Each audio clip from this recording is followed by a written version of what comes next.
Halo semuanya, pada kesempatan kali ini kita akan kembali membahas tentang mata pelajaran bisnis online.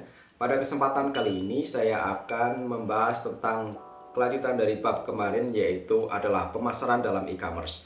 Nah, pada kesempatan kali ini saya akan memberikan subbab atau submateri, yaitu tentang SEO pada situs e-commerce. Nah, bagaimanakah materi lengkapnya? Mari kita simak video berikut ini.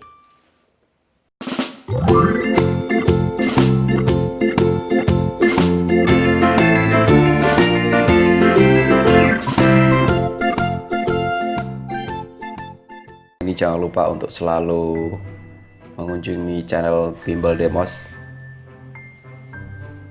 Yang pertama adalah kalian bisa klik like di situ. Kemudian kalian bisa subscribe dan jangan lupa untuk selalu mengklik tombol lonceng. Semuanya.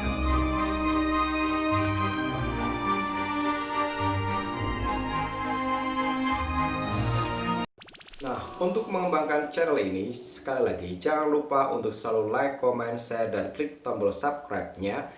Dan untuk materi kita hari ini adalah bagaimana cara kita menerapkan atau meningkatkan SEO di situs e-commerce yang kita buat. Nah, pada kesempatan kali ini kita akan praktek bagaimana cara meningkatkan SEO di situs e-commerce. Untuk lebih lengkapnya, mari kita simak video berikut ini.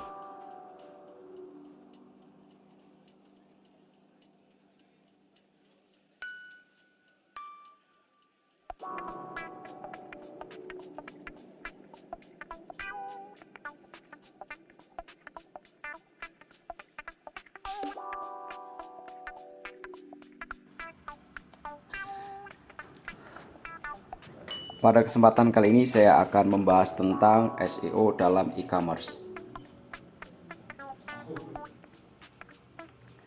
Nah, sebelum kita menginjak pada materi tentang e-commerce, pada kesempatan kali ini saya akan memberikan sebuah motivasi kepada kalian, yaitu tentang salah satu toko pendiri dari Shopee, yaitu adalah Forrest Li. Forrest Li ini berhasil menjadi orang kaya baru di Singapura. Li merupakan miliarder kelahiran asal Cina yang sekarang menjadi warga negara Singapura. Dia juga pernah bekerja untuk Motorola di Shanghai dan lulus dengan gelar MBA dari Universitas Stanford. Menurut laporan iPress terbaru, Shopee mencatatkan diri sebagai e-commerce paling populer di kawasan Asia Tenggara untuk periode kuartal kedua tahun ini, baik dari segi aktivitas dalam aplikasi, jumlah unduhan, serta total transaksi di pasar regional. Total transaksi Shopee tercatat sebesar 3,8 miliar US dollar atau sekitar 54 triliun rupiah pada kuartal kedua tahun 2019. Nilai transaksi perusahaan e-commerce asal Singapura ini meningkat 72,3% dibandingkan periode yang sama tahun lalu sebesar 2,2 miliar dolar Amerika atau sekitar 41 triliun. Nah, sebelum kita menginjak pada penerapan SEO di e-commerce, kita akan memahami terlebih dahulu pengertian tentang SEO. SEO adalah singkatan dari Search Engine Optimization atau pengoptimalan mesin telusur atau Search Engine Optimizer. Penggunaan jasa SEO adalah keputusan besar yang dapat meningkatkan peringkat situs Anda dan menghemat waktu, tapi juga berisiko tinggi terhadap situs dan reputasi. Nah, aturan SEO yang sangat esensial yang pertama adalah responsive web design, yaitu adalah desain pada web tersebut. Kemudian ada originalitas, yaitu keaslian dari SEO yang kita terapkan. Kemudian keyword research atau meneliti kata kunci. Jadi kata kunci yang kita gunakan di SEO itu adalah hal yang sangat penting, jadi harus sesuai. Yang kedua adalah optimalisasi gambar produk. Jadi gambar yang kita posting di web kita itu adalah gambar-gambar yang bisa menarik konsumen.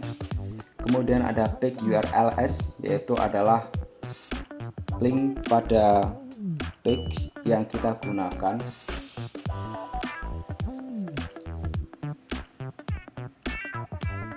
Selanjutnya adalah metode atau teknik untuk meningkatkan traffic website e-commerce.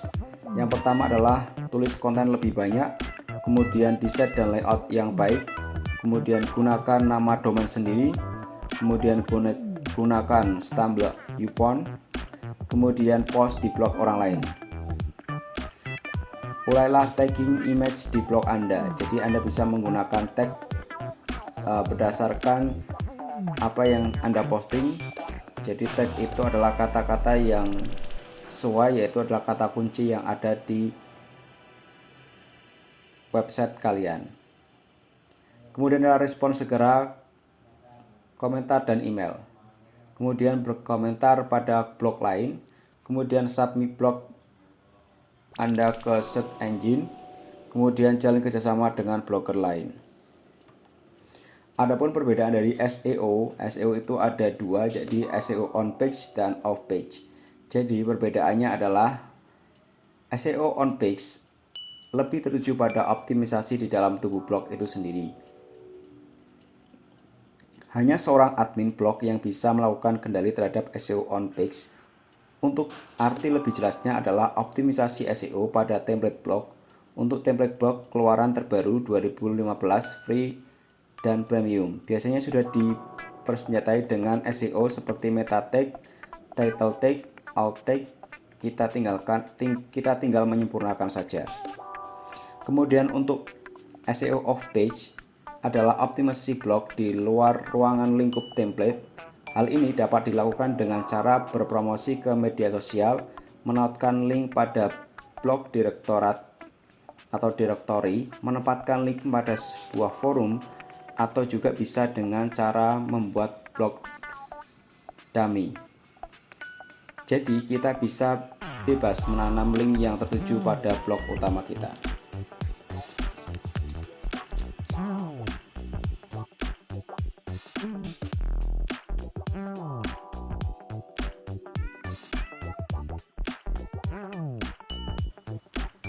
Kemudian penerapan SEO on page. Yang pertama adalah page title atau judul blog atau website. Jadi jangan tempatkan nama blog Anda, setelah itu baru judulnya. Karena judul blog akan diprioritaskan dalam sebuah pencarian mesin pencarian, bukan nama blognya.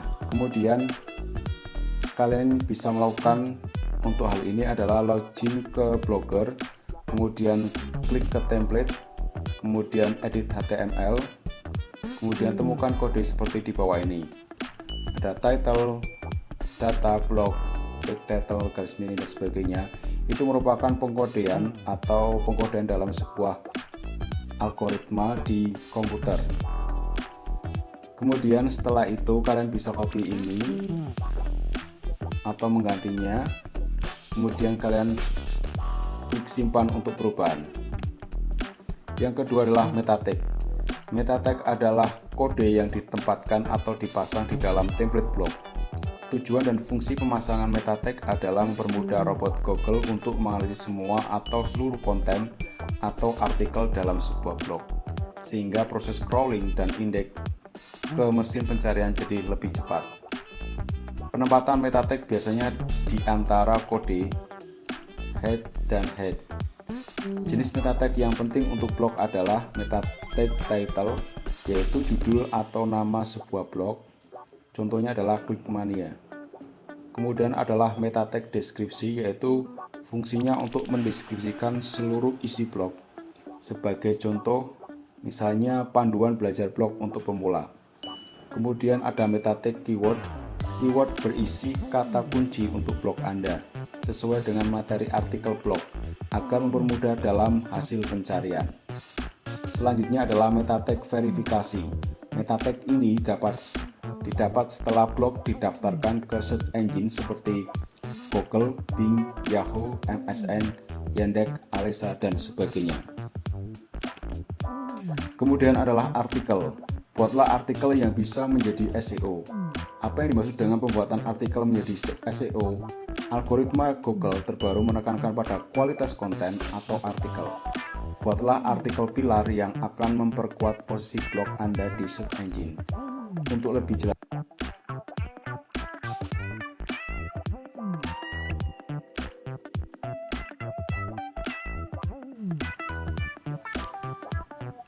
yang keempat adalah optimisasi gambar atau title tag dan alt tag. SEO on page bukan hanya artikel saja yang perlu dioptimisasi. Sebuah gambar juga berperan dalam hasil pencarian, bukan hanya sekedar hiasan yang menempel pada blog. Pasang title tag dan alt tag pada gambar agar lebih SEO friendly. Atau Anda juga menerapkan SEO otomatis pada setiap gambar agar tidak repot. Yang kelima adalah buat internal link dalam posting blog Anda. Link dari satu halaman menuju halaman lain di dalam sebuah blog atau website ini sangat bagus untuk mengurangi bounce rate. Selanjutnya adalah penerapan SEO off page. Yang pertama adalah mempromosikan artikel ke media sosial, memperbanyak share artikel, dan menautkan link yang menuju ke arah blog Anda. Yang kedua adalah mendaftarkan blog ke blog directory atau bertukar link sesama blog.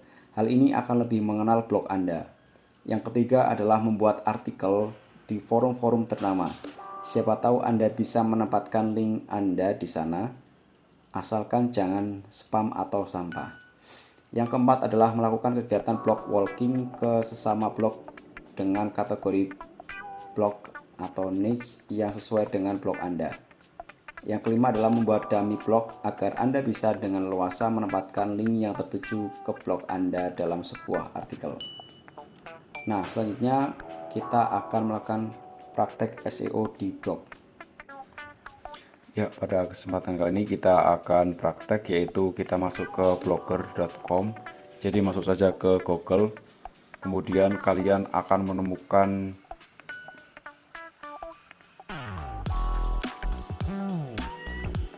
blogger.com ya. Kemudian ini milik saya sudah punya atau sudah masuk ke salah satu email, jadi tidak perlu login. Nah, saya akan mengubah ke akun saya yang lain. Nah, ini saya punya beberapa akun email yang saya gunakan untuk blogger saya. Selanjutnya adalah hal yang pertama yang perlu kalian lakukan adalah setting di situ. Kemudian di sampingnya ada beberapa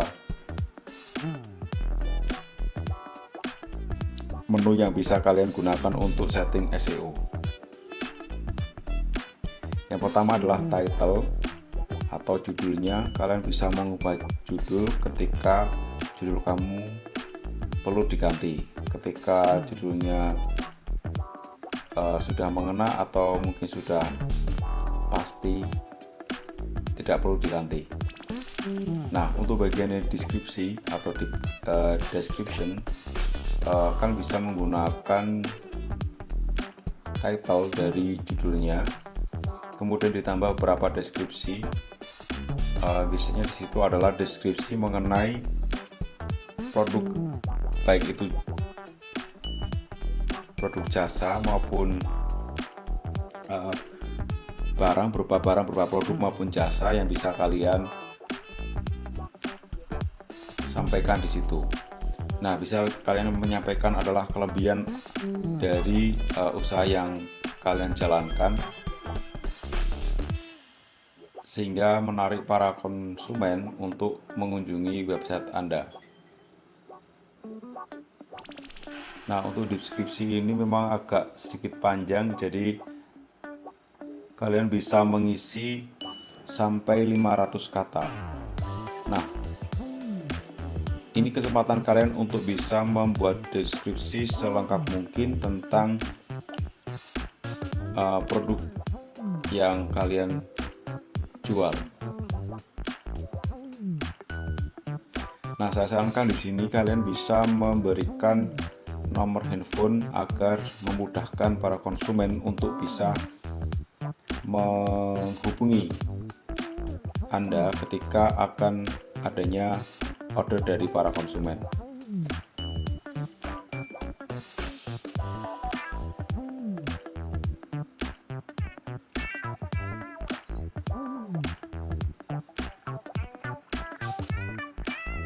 Nah, di sini saya menambahkan nomor handphone yang bisa dihubungi orang yang akan mungkin sekedar bertanya atau mungkin melakukan kegiatan order. Nah, di sini selain title dan description, tahap yang selanjutnya adalah saya akan mengubah bahasa.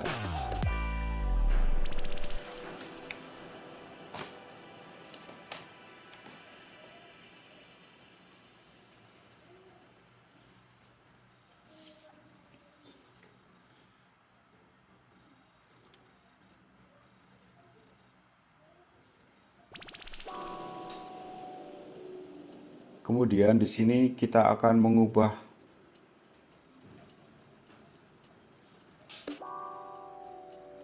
bagian yang memang penting untuk diubah di SEO kali ini adalah kita akan mengubah di bagian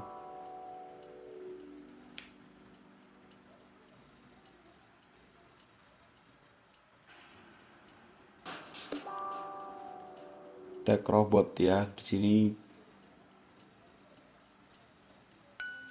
Di sini memang tampilannya agak berbeda dengan blog yang sebelumnya, jadi agak sedikit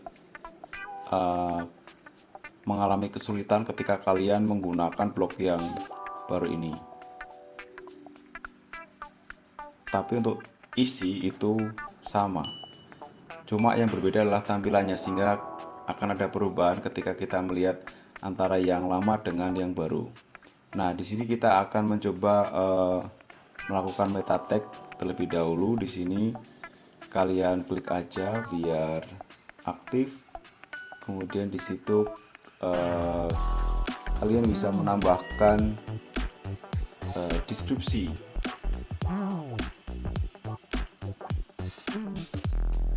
Nah, deskripsi di sini memang agak sedikit kata yang bisa disampaikan dibandingkan deskripsi setelah judul tadi. Nah, di sini hanya dibatasi sekitar 150 kata. Nah, sebaiknya kalian bisa memberikan deskripsi yang seringkas mungkin sehingga tidak melebihi dari 150 kata.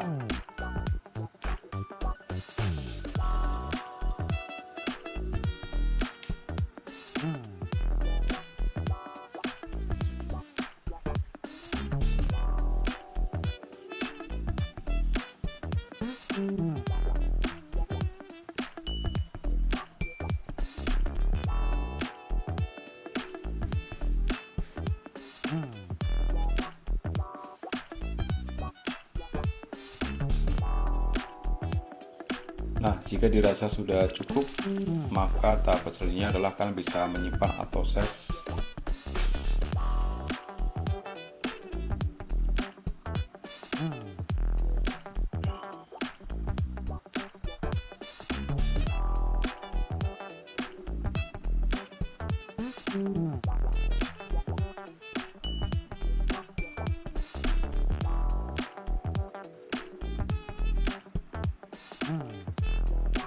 Setelah selesai, kita akan masuk ke bagian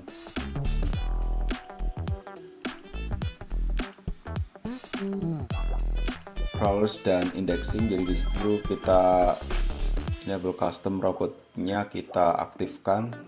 Kemudian ada enable custom robot header text juga kita aktifkan.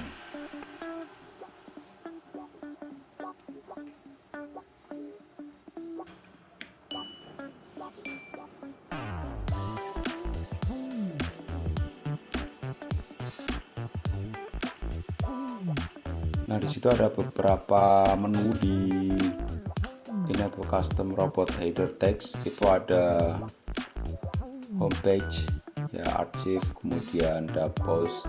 Kita coba ke homepage ya. Di situ ada all, kemudian ada no index, ada no follow, no archive, no spec, dan sebagainya. Nah, di sini ada beberapa bagian yang perlu kalian pahami. Nah, seperti di all itu bisa dilihat oleh search engine, jadi semuanya bisa dilihat. Kalau non index itu tidak terindeks di pencarian, mesin pencarian. Kemudian no follow itu tidak memfollow link blog. Kemudian non text, non itu di teksnya tidak terlihat baik itu secara indeks ataupun follow ya. Kemudian no archive itu tidak diarsipkan, no suspect dan sebagainya ya. Untuk pemahaman ini nanti kita akan mempelajari bersama-sama, tapi untuk pembuatan SEO pada blog ini sebaiknya kalian menggunakan hal-hal yang memang mudah bagi kalian untuk bisa dilihat oleh mesin pencarian. Jadi di sini saya menggunakan dua saja, jadi dua pilihan yang saya gunakan di sini adalah all dengan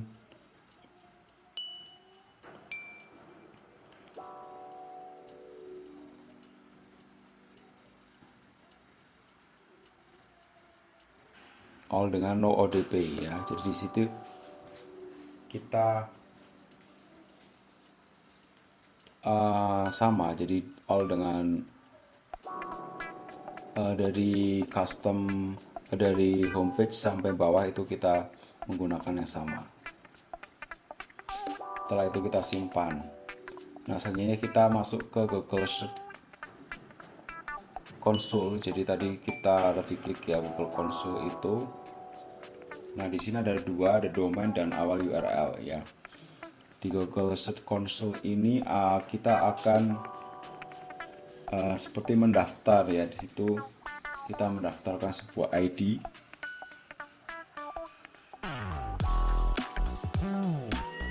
Nah, kita menggunakan yang URL aja. Nah, untuk melihat domain atau alamat dari blogger kita bisa menggunakan view, klik kanan, kemudian kita salin link di situ. Kemudian kita kembali lagi ke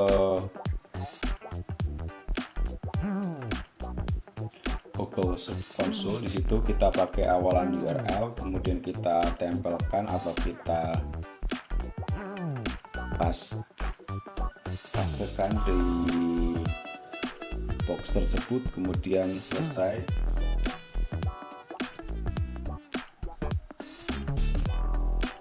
Nah, kemudian buka, kemudian kalian akan menemukan beberapa menu di situ. Ini ada welcome the new Google. Kemudian kalian bisa melihat di situ ya, ada beberapa menu yang bisa kalian gunakan. Tapi untuk tahapan ini saya tidak membahas tentang Google Search Console, jadi nanti ada pembahasan selanjutnya.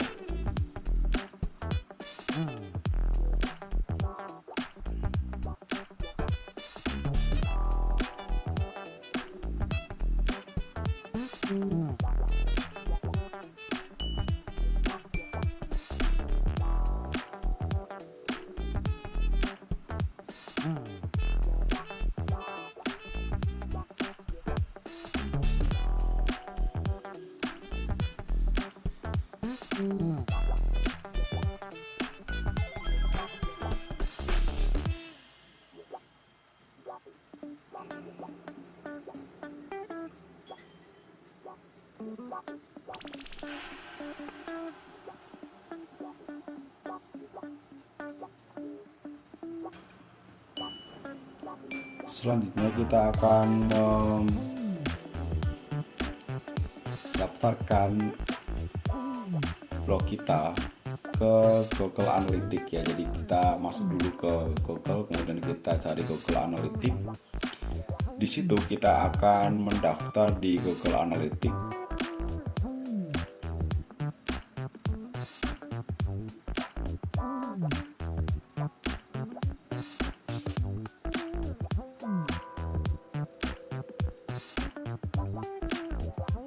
Nah, ini kita bisa save dulu atau mungkin kita bisa klik aja performance suggestions and update di situ.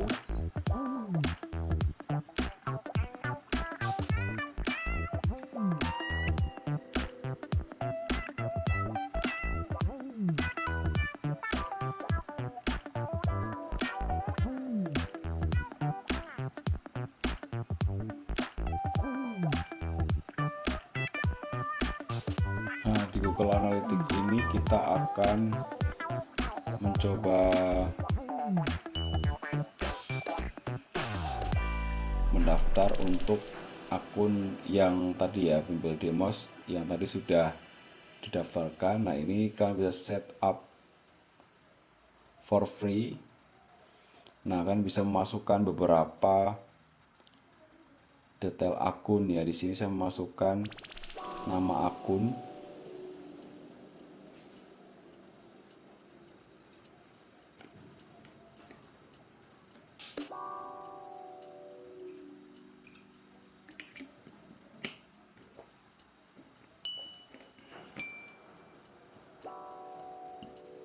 Setelah itu ini akunnya sudah terdaftar, kan bisa pakai web app atau aplikasi dan web. Saya menggunakan web di sini.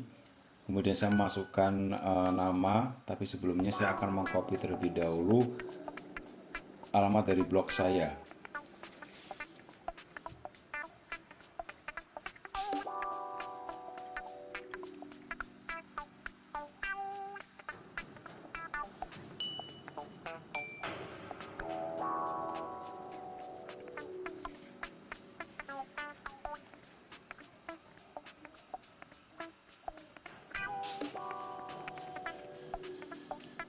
Setelah selesai,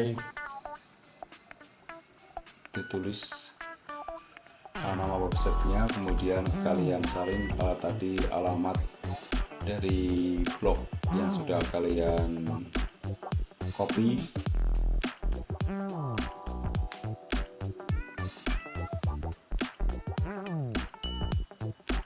Kemudian kategorinya juga bisa kalian ganti sesuai dengan usaha yang kalian lakukan, jadi disesuaikan dengan website kalian. Setelah itu kalian juga bisa memilih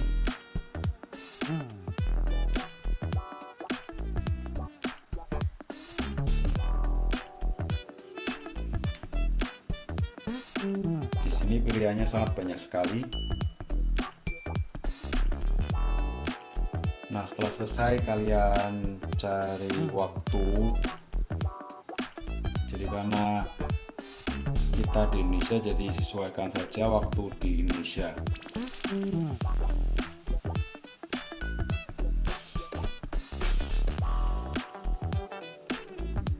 Nah, di sini setelah akan mengklik biasanya akan ada beberapa semacam syarat ya.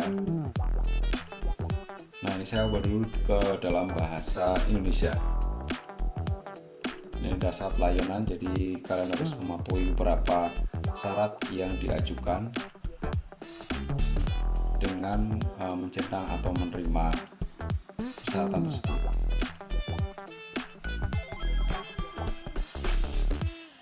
Nah, setelah selesai ya, ada seperti ini. Kalian bisa klik aja yang bagian atas performance suggestion and update, kemudian kalian save.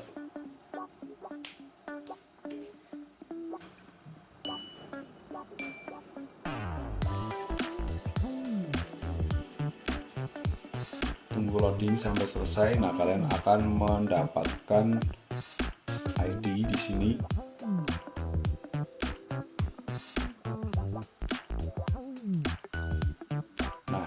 Tracking ID ini bisa kalian copy saja.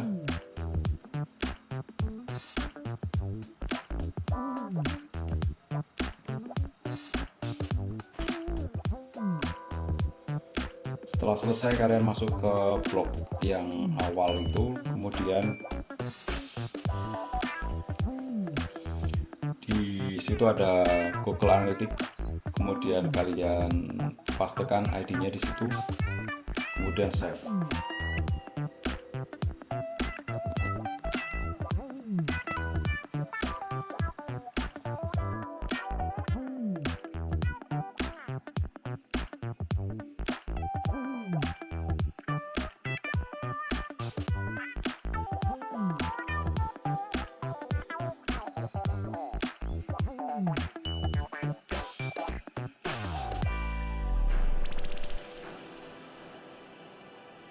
Demikianlah materi yang bisa sampaikan pada kesempatan kali ini. Semoga kalian bisa memanfaatkannya dan selamat untuk praktek di rumah.